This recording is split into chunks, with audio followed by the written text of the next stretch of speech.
ভারত অধিকৃত জম্মু ও কাশ্মীরের পেহেলগামে পর্যটকদের উপর হামলার ঘটনা সাজানো বলে দাবি করেছে পাকিস্তান। পর্যটকদের জনপ্রিয় এই এলাকায় এক মর্মান্তিক হামলায় কমপক্ষে ২৬ জন নিহত হয়েছেন।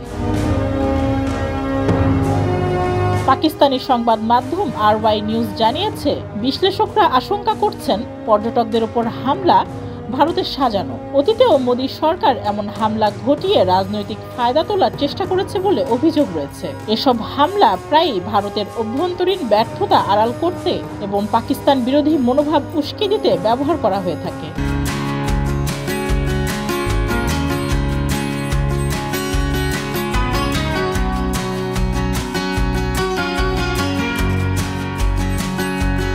এদিকে এই নির্মম হামলার দায় স্বীকার করেছে দ্য রেজিস্ট্যান্স ফ্রন্ট TRF নামে একটি ছায়া সংগঠন, যা নিষিদ্ধ ঘোষিত পাকিস্তান ভিত্তিক জঙ্গি সংগঠন লস্কর-ই-তৈয়বার সহযোগী হিসেবে পরিচিত।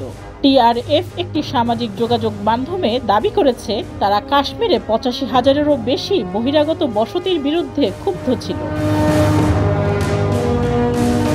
এদিকে কাশ্মীরের পেহেলগামে ভয়াবহ হামলার খবর পেয়ে সৌদি সফর সংক্ষিপ্ত করে ভারতে ফিরেছেন প্রধানমন্ত্রী নরেন্দ্র মোদী। ভারতে ফেরার পরপরই বিমানবন্দরে গোপনীয় এক বৈঠকে বসেন মোদী।